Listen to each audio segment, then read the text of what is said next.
Buenos días, queridos amigos, hermanos, hermanas, amigas.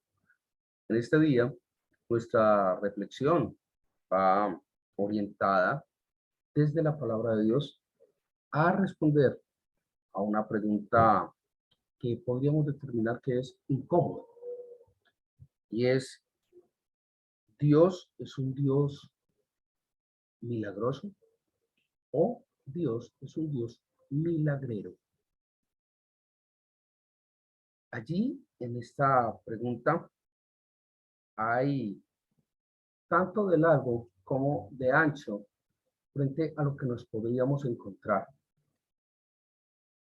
Esta pregunta está relacionada con la cultura, la educación que se nos ha dado, tanto desde la orientación católica como desde la orientación protestante o reformada o no, o cristiana, mal llamada, ¿no? O bien llamada, depende. Y se concentra básicamente después de haber leído y tratar de establecer unos parámetros muy claros para nuestra reflexión del día de hoy, se centra culturalmente en tres elementos simples y sencillos.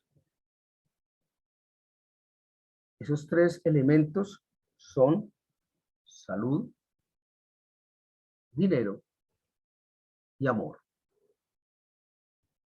Allí se encuentran pues la mayoría de los demás aspectos ya implícitamente. Y lo que nos han dicho es que Dios es un Dios milagrero, no milagroso. Milagroso es. Dios es milagroso, es todopoderoso. Dios es la máxima autoridad, Él es todopoderoso, Él es todo. Pero milagrero, yo no creo. ¿A qué me refiero con todo esto? Desde la Iglesia Católica lo han manejado, lo han manipulado a través de ciertos sacerdotes. Y me refiero a que se deposita en ciertos representantes de la iglesia eh, unos poderes especiales y exclusivos a través de unos rituales que a la verdad poco o nada tienen que ver con la palabra de Dios. Entonces encuentra uno que le dicen, venga, va a haber una misa de sanación, ¿quiere que vamos? Y es un curita muy milagroso mío. Es una misa de sanación. Y ya veo. Y me ha tocado en ocasiones donde personas con algún tipo de arranque económico dicen, no, entonces trapee la casa con agua bendita. Lleve el garrafón de agua que el Padre se la bendice. Y con eso resuelto el problema. Es respetable, pero eso no está en la palabra de Dios. No solo no está, sino que de alguna manera es totalmente contrario a la palabra de Dios. Entonces, empezamos a ver que hay una serie de cosas que simplemente no encajan dentro de la palabra de Dios. Y desde los rituales cristianos o protestantes, eh, es mucho más impactante, es mucho más fuerte, porque yo no sé, la verdad no me es claro dentro de lo poco o mucho que yo haya leído la palabra de Dios en sus diversas versiones y haya estudiado sobre el tema, no sé de dónde sacaron las famosas promesas de Dios.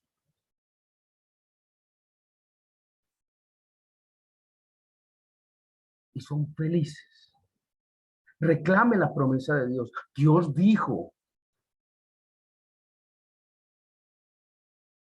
Ok, pues yo por lo menos en ninguna parte de la vida, de la Biblia, perdón, he encontrado que Jesucristo haya dicho, y yo les prometo, me comprometo.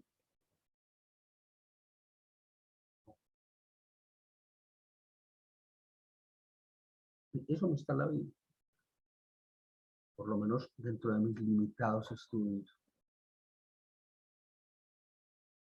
De hecho, la Biblia lo que establece es que tu sí sea sí, que tu no sea no.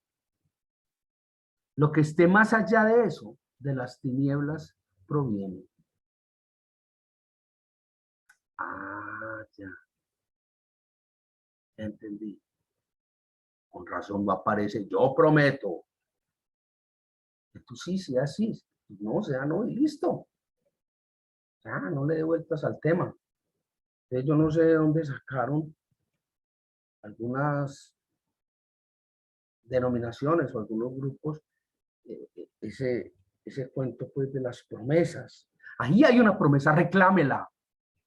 No sé quién dijo que eso era un baloto o era un premio. Estamos en un país libre, ¿no? Se puede reclamar lo que quiere. Y espero que así siga después de las elecciones. Pero realmente no hay tal cosa como esas promesas, no en esos términos, sino eh, hay planteamientos de parte de Dios. Y esos planteamientos de parte de Dios, como lo hemos visto en otras ocasiones, son unos planteamientos de tipo coercitivo. Y eso es muy diferente a lo que nos han enseñado, que simplemente Dios es un Dios milagroso, milagrero, perdón, donde simplemente, hombre, reclame la promesa como si eso fuera un premio que usted se mereciera. Usted no se merece, sino el infierno, según la Biblia.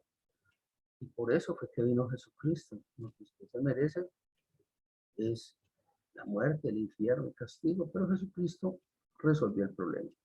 Respecto a lo de que tu sí sea sí y tu no sea no, y que no hay promesa, lo encontramos allí en Mateo 5:37. Apunte Mateo 5:37. Allí encuentra pues que tu sí sea sí, tu no sea no. Lo que más allá está de las tinieblas proviene. Perdón. Entonces, no hay bíblicamente como, como tal un Dios milagrero, un Dios que está hecho para hacer milagros.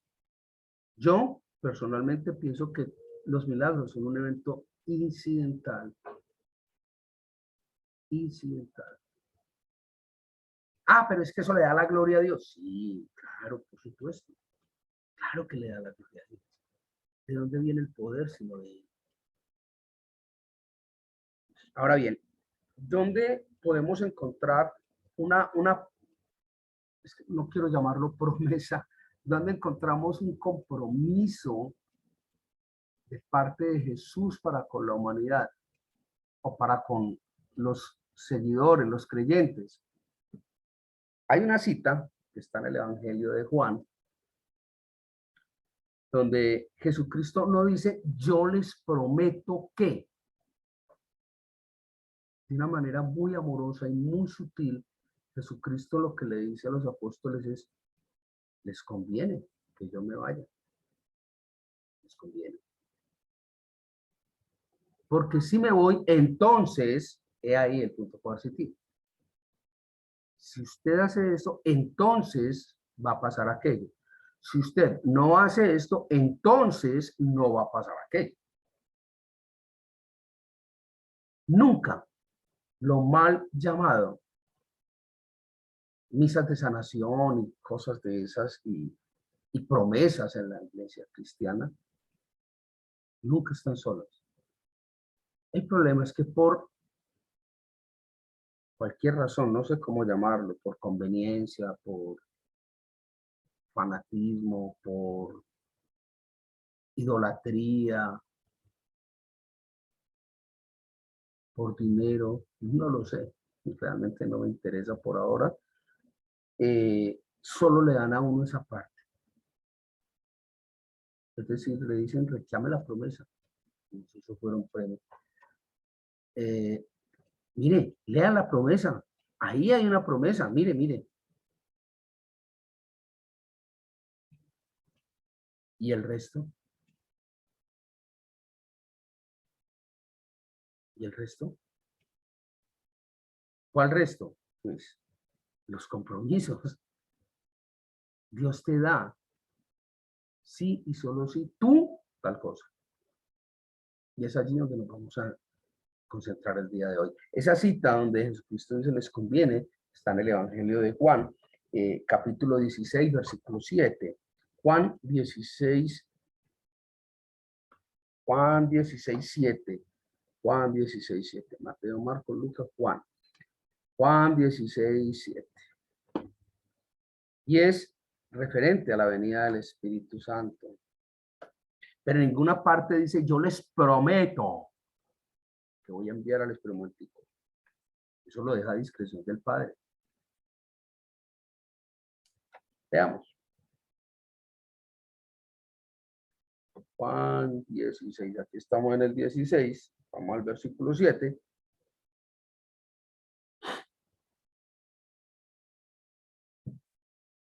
Dice la versión Reina Valera, revisión del 60. Pero yo os digo la verdad.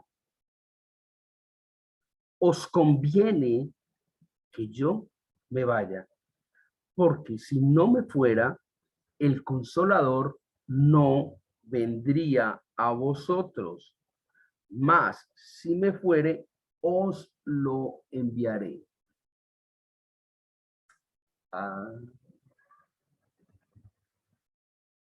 Miren la forma, miren el contenido, miren el trasfondo y miren el contexto en que Jesucristo le está hablando a los discípulos. Mírenlo, escúchenlo. Dice, os conviene.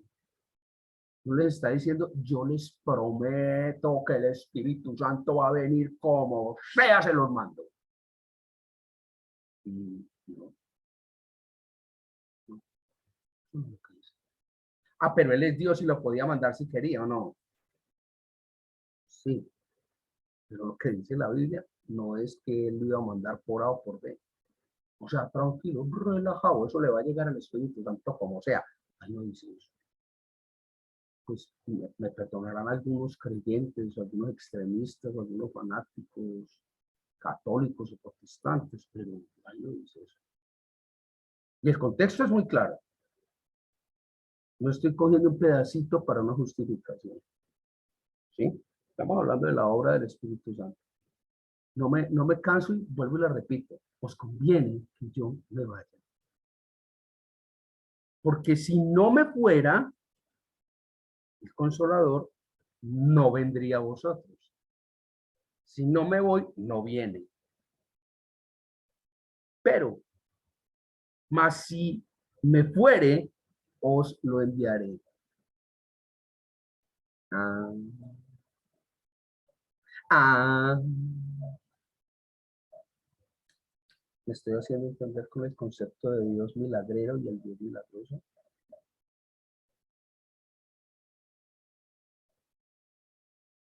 Ahora bien, alguna vez en mi historia estuve en una misa de sanación y estuve en misas de liberación. El problema es que eso no es bíblico. Así, y entonces, ¿cómo me explica que la gente se salga? ¿Ah? ¿Cómo? ¿Cómo? ¿Ah? Así, ¿y cómo me explica que esa persona entonces después de que lavó la casa con agua bendita se forró de plata? ¿Ah? Y le empezó a ir bien, mire, mire. ¿Ah? O cómo me explica que después de que ese señor se bañó con Rudy, con agua bendita, y estuvo donde el Padre y rezó 220 de Padre Nuestros, 30 de María, y Dios dos te salves, entonces se casó. ¿Cómo? ¿Ah? O sea que sí funciona. Eso sí funciona. Claro. A ver, una pregunta. Los creyentes en Dios, ¿cuándo hemos leído en la Biblia que Dios tiene recetas para que las cosas se cumplan? ¿Mm? Pociones mágicas, rituales extraños para que las cosas se cumplan. No hay, no hay. ¿Y sabe por qué no hay? Porque en Dios y en Cristo todas las cosas se someten a Él. Todas.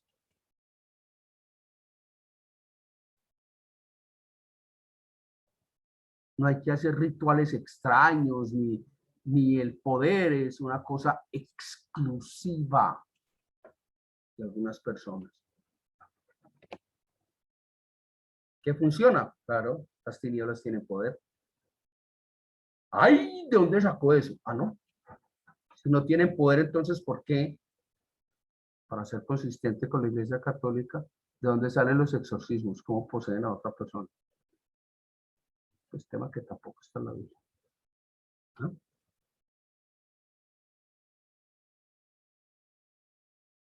Entonces, ¿de dónde salen las extrañas liberaciones? ¿Liberarlo de qué si no tienen poder las tinieblas? De los hermanos cristianos. Eso es todo un show, pues, es un circo. ¿Dónde está eso en la Biblia? Entonces, ¿hay o no poder de parte de Dios en esto? ¿O hay o no poder de parte de las tinieblas en esto? Sí y sí, por supuesto. Pues que no hemos leído la armadura de Dios, la armadura del creyente, porque no tenemos guerra contra carne y sangre, sino contra huestes de maldad en las alturas celestiales. Claro que tienen poder. Y al tener poder pueden hacer cosas maravillosas, extrahumanas. Claro. ¿Y dónde dice eso la Biblia? ¿No? Ya le voy a decir. Vamos, por favor, a Mateo 21, 18 al 22. Mateo, Marco, Lucas, Juan, el primer libro del Nuevo Testamento. Mateo 21.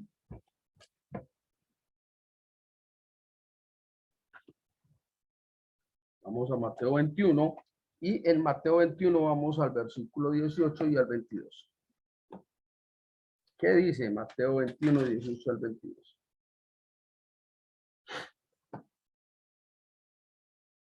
Dice Mateo 21, 18 al 22.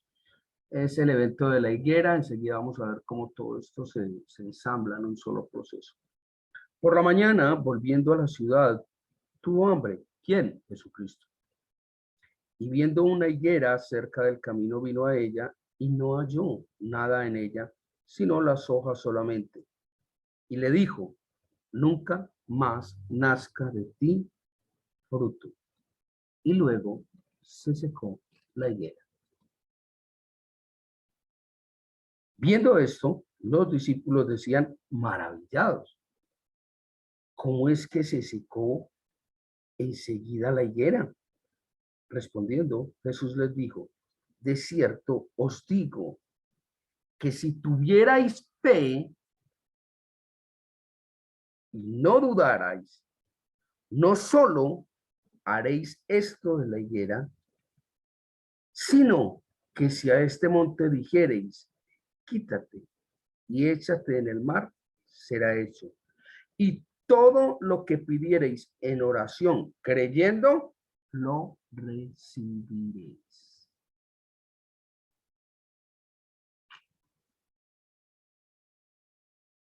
tiene que ver esto con lo de las tinieblas? Ya vamos por partes, relajado.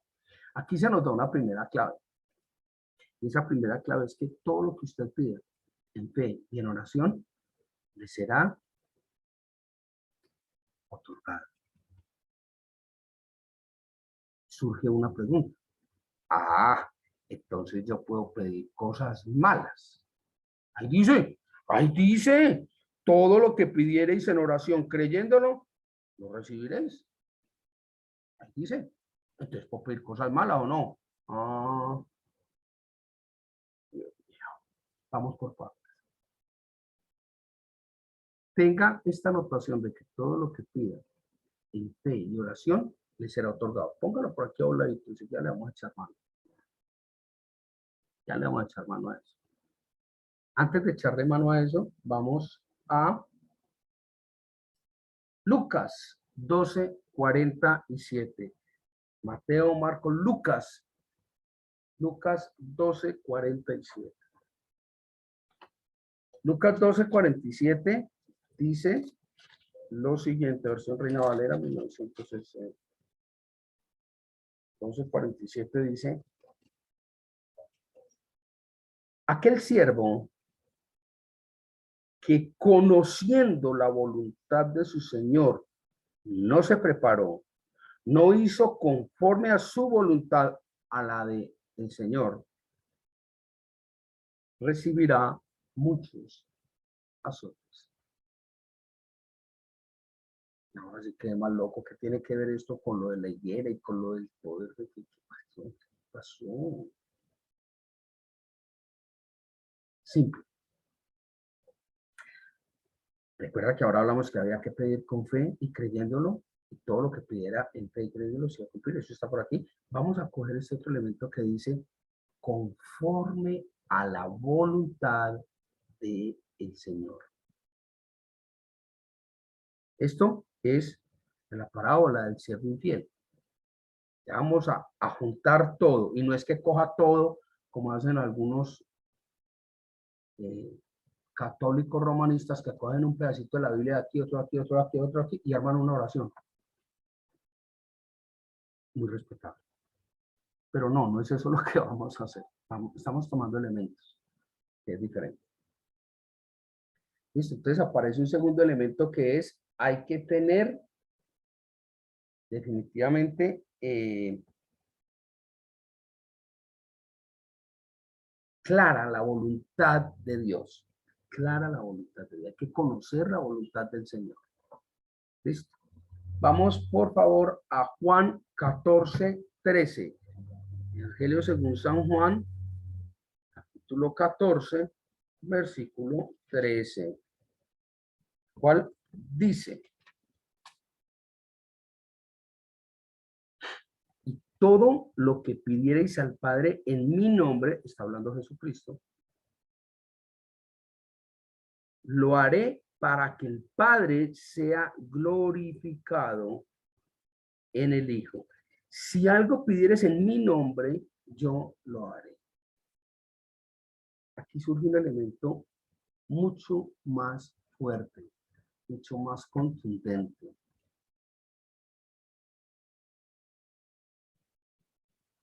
Y es el hecho de que solo, únicamente, sí, solo sí, de manera exclusiva,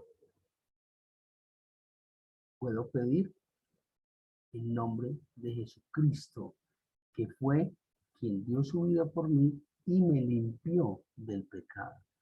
Por eso es el Cordero que quita el pecado del mundo. Aparece un tercer elemento. Ese tercer elemento es precisamente Jesucristo. Miren qué tan tenaz es esto. Desde el 12, de cierto os digo, el que en mí cree, está hablando de Jesucristo, el que en mí cree, las obras que yo hago, él las hará también, y aún mayores hará, porque yo voy al Padre. Ahora encaja, ahora vemos por qué los milagros son incidentales. Jesús no le da esa gran trascendencia que le damos nosotros. Lo mira totalmente tranquilo, totalmente casi desprevenido desde ese manejo que nosotros le damos. Mire lo que dice. El que en mí cree, el que cree en Jesús, las obras que yo hago, los milagros, él las hará también y aún mayores hará. O sea, lo que yo he hecho como milagros para ustedes son trivialidades. Ustedes van a hacer eso y aún cosas más grandes, creyendo en mí. Entonces vamos ahora encontrando piezas que encajan porque Jesucristo con una palabra se conejera. No es que él tuviera, que sí, por supuesto, Jesús es omnipotente. No es que él tuviera el deseo de alardear de su poder exclusivo y de decir, no te conmino, no vas a dar más fruto y se secó la higuera. Mire, si ve que tanto soy yo y ustedes nada, ¿verdad? Mire, no, ese no es el planteamiento de Jesucristo. El planteamiento de Jesucristo es, crean en mí. Y ahí vimos el segundo elemento. Oren, en mi nombre, en nombre de Él, de Jesucristo. Porque si yo voy, bueno, vengo de parte de Jairo, este man, ¿quién es? Sáquese, va para allá. ¿Quién es usted? Yo vengo en nombre de Jesucristo. Oh, por favor. Ahora bien, el punto es, ¿cómo es mi fe en Jesucristo? ¿Cómo es la manifestación de mi fe en Jesucristo? ¿Cómo mis obras son la consecuencia de la fe en Jesucristo? ¿Cómo mi comportamiento es la manifestación abierta de Jesucristo en mi vida? Ya vamos viendo. Vamos por favor a otra cita bíblica. Vamos por favor a 1 Juan 5. Primera epístola de Juan. Ese estantecito de Apocalipsis, por allá al final está. 1 Juan 5.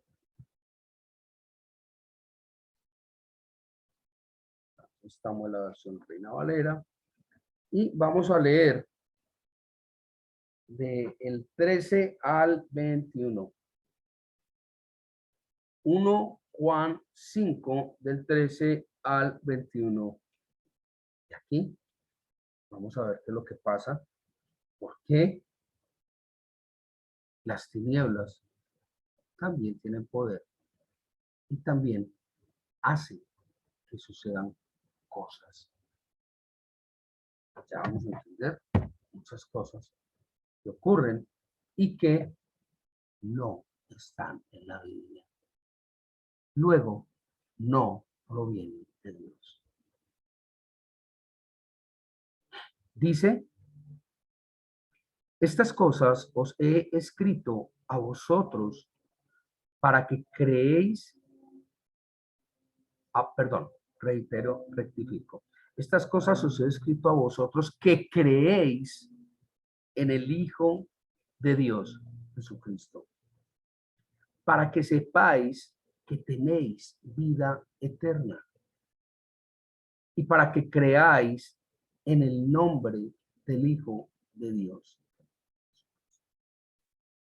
Y esta es la confianza que tenemos en Él, que si pedimos alguna cosa conforme a su voluntad, repito, conforme a su voluntad, Él nos oye. Y si sabemos que Él nos oye en cualquiera cosa que pidamos, sabemos que tenemos las peticiones que le hayamos hecho. Si alguno viere a su hermano cometer pecado que no sea de muerte, pedirá y Dios le dará vida. Esto es, para los que cometen pecado que no sea de muerte. Hay pecado de muerte, por el cual yo no digo que se pida. Toda injusticia es pecado, pero hay pecado no de muerte. Sabemos que todo aquel que ha nacido de Dios no practica el pecado. No practica el pecado. Pues aquel que fue engendrado por Dios, Dios le guarda y el maligno no le toca. Sabemos que somos de Dios y el mundo entero está bajo el maligno. El mundo entero está bajo el maligno. Pero sabemos que el Hijo de Dios ha venido y nos ha dado entendimiento para conocer al que es verdadero. Y estamos en el verdadero, en su Hijo Jesucristo. Este es el verdadero Dios y la vida eterna. Hijitos, guardaos de los ídolos. Amén.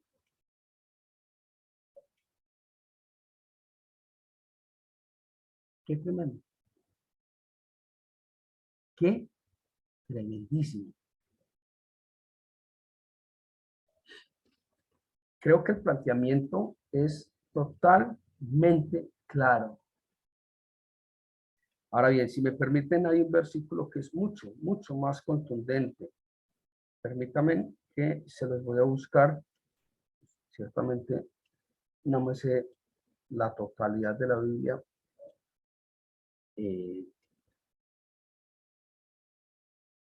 pero sí sé que está allí.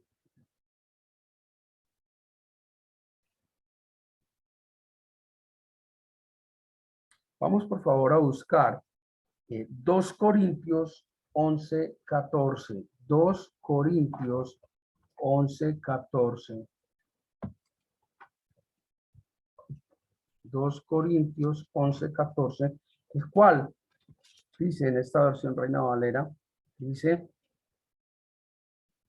bueno, me voy a devolver un poquito hasta el 12, ¿sí? Me voy a devolver 2 Corintios 11:12 y siguientes. Dice, mas lo que hago, lo haré aún para quitar la ocasión a aquellos que la desean, a fin de que en aquello en que se glorían sean hallados semejantes a nosotros. Porque estos son falsos apóstoles. Ojo,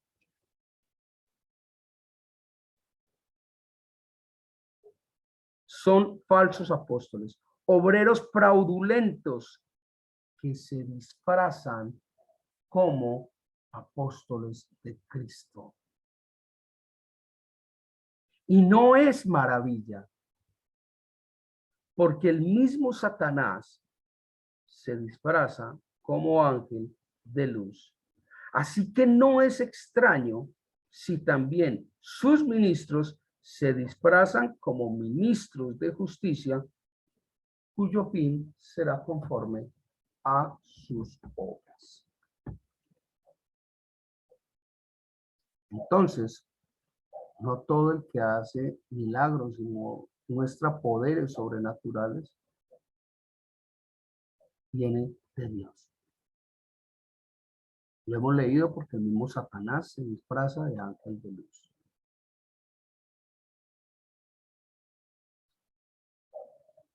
Mis muy queridos, al igual que todos ustedes, yo también estoy enfrentando mi batalla para acercarnos más a Dios, para estar más en las cosas de Dios. Pero no nos dejemos engañar.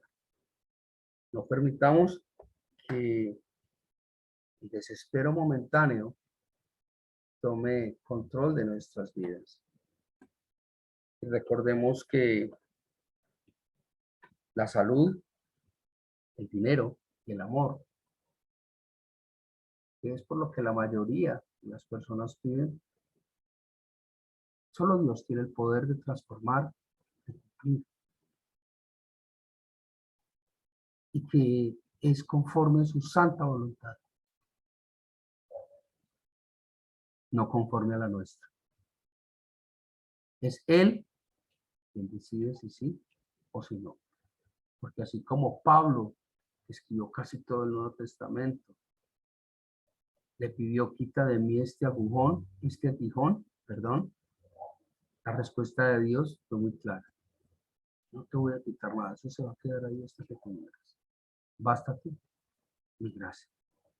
Pero también, de igual manera, fueron muchos los que, siendo ciegos, recuperaron la vista, los que, siendo cojos, recuperaron el caminar, los que, teniendo flujos de sangre, fueron sanados, los que fueron muertos fueron resucitados. Es la voluntad de Dios.